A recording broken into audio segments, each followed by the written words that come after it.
Good morning everyone. तो आज के क्लास में हम लोग क्या करेंगे, फर्स्ट चैप्टर जो है इसको ख़त्म कर लेंगे। तो फर्स्ट टॉपिक है हम लोगों का India's policy of non alignment was however criticised mainly on two grounds. India का जो पॉलिसी है नॉन अलाइनमेंट का, कि हम लोग किसी भी अलायंस को ज्वाइन नहीं करेंगे, इसको बहुत सारे लोगों ने क्रिटिसाइज़ किया है। तो दो ग्राउंड में इसको क्रिटिसाइज़ किया गया, दो पॉइंट्स में इसको क्रिटिसाइज़ किया गया है यहाँ पे। फर्स्ट वन क्या है, देखो, India's non alignment was considered to be unprincipled. सब ने ये बोला है कि इंडिया का जो नॉन अलाइनमेंट का जो पॉलिसी है, इंडिया का जो नॉन अलाइनमेंट का पॉलिसी है वो क्या है, अनप्रिंसिपल्ड है। अनप्रिंसिपल्ड मतलब इसका कोई रीति नीति नहीं है। मतलब इंडिया ने कोई प्रिंसिपल नहीं रखा है कि हाँ मैं किसी भी वो ग्रुप को ज्वाइन नहीं करूँगा। किसी भी इंडिया ने अपने इंटरेस्ट को फुलफ़िल करने के लिए, अपने देश को बचाने के लिए या फिर अपने इकोनॉमिक डेवलपमेंट के लिए इंडिया ने क्या किया है, जाके किसी भी एक साइट को ज्वाइन कर लिया है। देखा गया है लास्ट में, या फिर हमने बोला है कि इंडिया ने जाके सोवियत यूनियन के साथ, यूएसएसआर के साथ एक फ्रेंडशिप ट्रीटी भी साइन कर लिया था। और इंडिया ने क्या किया है, इंटरनेशनल इश्यूज़ जो है, इंटरनेशनल इश्यूज़ मतलब टेररिज्म, पॉवर्टी, ये सब इश्यूज़ में कोई भी एक फर्म स्टैंड नहीं लिया है। फर्म स्टैंड मतलब क्या है, एक अच्छा स्टेप नहीं लिया है, क्योंकि इंडिया ने हमेशा चाहा है कि मैं अपने देश के बारे में सोचूंगा। क्योंकि एलडीसीज़ जो है, एलडीसीज़ कंट्री जो है, एलडीसीज़ कंट्रीज़ को हेल्प जो मिलने वाला था वो नहीं मिला है। तो India is one of the LDCs countries. तो इंडिया जो है अभी इकोनॉमिकली डेवलप होने के लिए इंडिया को अपने ही इंटरेस्ट को फुलफ़िल करना था, ठीक है। तो इसी वजह से इंडिया ने क्या किया है, इंडिया ने सोचा कि हम कोई भी इंटरनेशनल इशू पे, जैसे पॉवर्टी, ग्लोबल पॉवर्टी जिसको हम लोग बोलते हैं, ग्लोबल पॉवर्टी, जैन एपिडेमिक्स जो है, कोरोना वायरस जैसे जो एपिडेमिक्स है, तो ऐसे पहले भी बहुत सारे एपिडेमिक्स थे।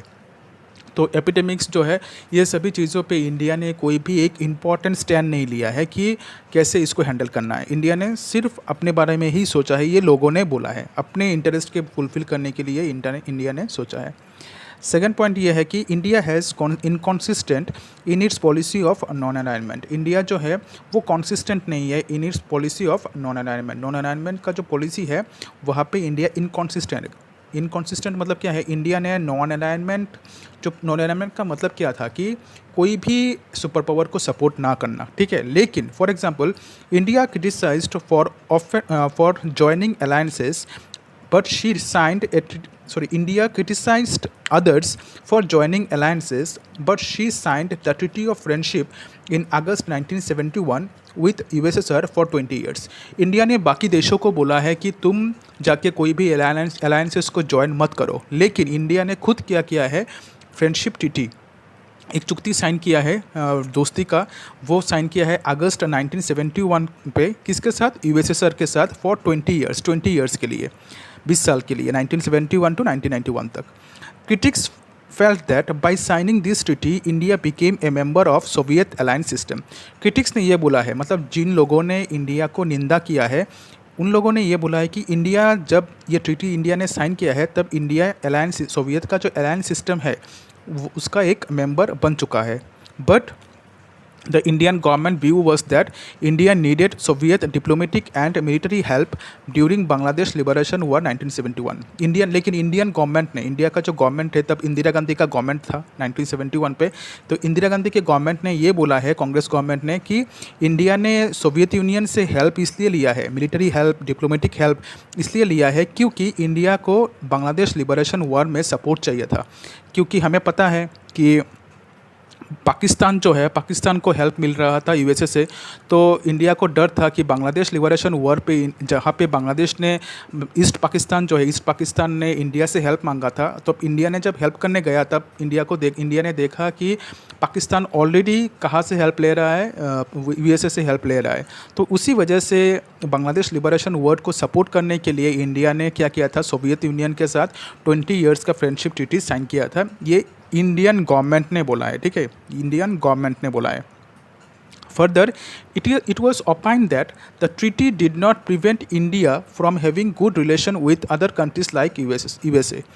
इंडिया ने ये बोला है कि ये जो ट्रीटी है जो मैंने साइन किया है यूएसएसआर के साथ, इससे ये नहीं है कि बाकी देशों के साथ मेरा रिलेशन ख़राब हो जाएगा, इंक्लूडिंग यूएसए के साथ भी, तब भी इंडिया का रिलेशन जो है वो ठीक ही था, ठीक है। सोवियत यूनियन के साथ इंडिया ने रिलेशन अच्छा किया है इसी वजह से ताकि सोवियत यूनियन पाकिस्तान को रोक सके, यूएसए को रोक सके। लेकिन इंडिया ने वो चीज़ अपने इंटरेस्ट के लिए किया है और इंडिया को इसी चीज़ के लिए इंडिया को क्रिटिसाइज़ किया गया था और इंडियन गवर्नमेंट ने बोला है कि बांग्लादेश लिबरेशन वॉर पे मुझे सपोर्ट चाहिए था किसी भी एक सुपर पावर से। तो यूएसए ऑलरेडी पाकिस्तान को सपोर्ट कर रहा था, इसी वजह से मैंने जाके यूएसएसआर से सपोर्ट मांगा है, फ्रेंडशिप ट्रीटी जो है वो किया है और इससे मेरे दूसरे देशों के साथ जो रिलेशन है वो ख़राब नहीं हुआ है, इंक्लूडिंग यूएसए के साथ भी मेरा जो रिलेशन है वो क्या नहीं हुआ है, ख़राब नहीं हुआ है। ठीक है, यही चीज़ है। इन दोनों ग्राउंड्स पे इंडिया को क्रिटिसाइज़ किया गया था। First one is that India unprincipled है, कोई भी इंटरनेशनल इशू पे इंडिया ने एक अच्छा स्टेप नहीं लिया है। सेकंड, इंडिया ने फ्रेंडशिप ट्रीटी साइन किया है। क्यों फ्रेंडशिप ट्रीटी तुमने साइन किया है? अगर तुमने बोला है कि कोई भी अलायंसेस को नहीं ज्वाइन करने के लिए you are a supporter of NAM, then why you have signed a friendship treaty with USSR. लेकिन यहाँ पे इंडियन गवर्नमेंट ने ये बोला है कि मैंने सपोर्ट इसलिए लिया है क्योंकि मुझे बांग्लादेश लिबरेशन वॉर पे सपोर्ट चाहिए था, because Pakistan was already getting support from USA. ठीक है, और इंडिया ने ये भी क्लियर कर दिया है कि इस ट्रीटी के माध्यम से मेरे दूसरे के देशों के साथ जो रिलेशन है वो ख़राब नहीं हुआ है, यूएसए के साथ भी रिलेशन जो है वो ख़राब नहीं हुआ है। Next our topic is India's foreign policy in a situation of no cold war. अगर कोल्ड वॉर नहीं होता, ठीक है, अगर कोल्ड वॉर नहीं होता, 1945 से 1991 तक कोल्ड वॉर चला था, अगर ये कोल्ड वॉर नहीं होता तो इंडिया का फॉरेन पॉलिसी क्या होता? तो पहले हम लोग जान लेते हैं कि फॉरेन पॉलिसी का मतलब क्या है।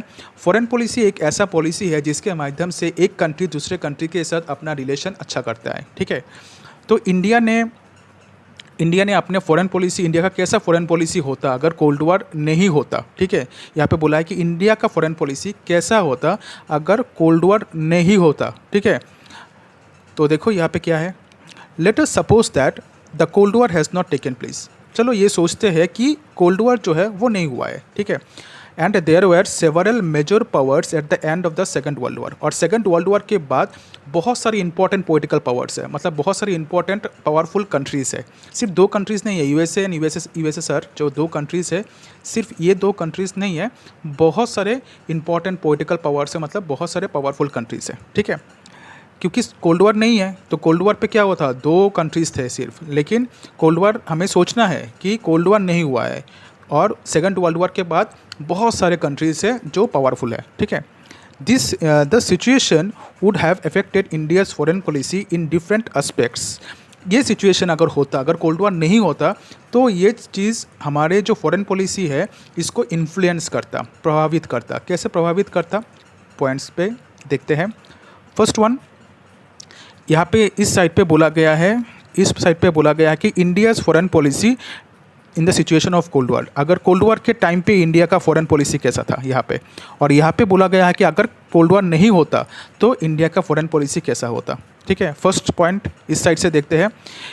India maintained safe distance from the two super powers. India ने अपने आप को दूर रखा है दोनों सुपर पावर से। ठीक है, इंडिया ने अपने आप को दूर रखा है दोनों सुपर पावर से। कब? कोल्ड वॉर के टाइम पे। अगर कोल्ड वॉर है इसलिए इंडिया ने क्या किया है, दोनों सुपर पावर से अपने आप को दूर रखा है। अगर कोल्ड वॉर नहीं होता तो India would have maintain cordial relation with both the super powers. India जो है, अगर कोल्ड वॉर नहीं होता तो इंडिया क्या करता, दोनों सुपर पावर्स के साथ एक अच्छा रिलेशन मेंटेन करके रखता। कॉर्डियल रिलेशन मतलब अच्छा रिलेशन मेंटेन करके रखता, संपर्क जो है मेंटेन करके रखता। India played a key role in the foundation of NAM. Cold war के टाइम पे इंडिया ने नाम फॉर्म किया है, लेकिन अगर कोल्ड वॉर नहीं होता तो शायद इंडिया ऐसा कोई नाम फॉर्म ही नहीं करता। ठीक है, India adopted pro Soviet policy as the USA was in favour of Pakistan. India ने क्या किया है, सोवियत यूनियन को एकदम लास्ट में जाके इंडिया ने सोवियत यूनियन को फॉलो किया है और सोवियत यूनियन के साथ ट्रीटी ऑफ फ्रेंडशिप साइन किया है, क्योंकि यूएसए जो है वो पाकिस्तान को हेल्प कर रहा था और पाकिस्तान था हमारे इंडिया का एक मेजर क्या बोल सकते हैं, मेजर राइवल। ठीक है, जिसके साथ हमारा कॉन्फ्लिक्ट 1947 से चलता आ रहा था। तो इसी वजह से इंडिया ने जाके सोवियत यूनियन को सपोर्ट किया था। सपोर्ट नहीं, मतलब सोवियत यूनियन से हेल्प मांगा था। प्रो मतलब क्या है, प्रो सोवियत मतलब सोवियत यूनियन से हेल्प मांगना या फिर सोवियत को सपोर्ट करना। ठीक है, अगर ये कोल्ड वॉर के टाइम पे हुआ था। अगर कोल्ड वॉर नहीं होता तो India would not have adopted any Soviet policy. India Soviet union से कोई भी हेल्प शायद नहीं लेता अगर कोल्ड वॉर नहीं होता तो। ठीक है, तो यहाँ तक देखो, कोई भी डाउट कुछ भी होने से तुम लोग मुझे पूछ सकते हो। दोनों प्रिंसिपल को हमने डिस्कस किया है। उसके बाद हमने यहाँ पे डिस्कस किया कि अगर कोल्ड वॉर नहीं होता तो क्या होता, और अगर कोल्ड वॉर है तो क्या है हमारा फॉरेन पॉलिसी, हमारा जो इंडिया का जो फॉरेन पॉलिसी है वो कोल्ड वॉर के टाइम पे क्या है, और अगर कोल्ड वॉर नहीं होता तो क्या होता। ठीक है, ये दोनों डिस्कस किया है हमने। नेक्स्ट वीडियो पे डिस्कस करेंगे रिलेवेंस ऑफ नाम इन पोस्ट कोल्ड वॉर पीरियड।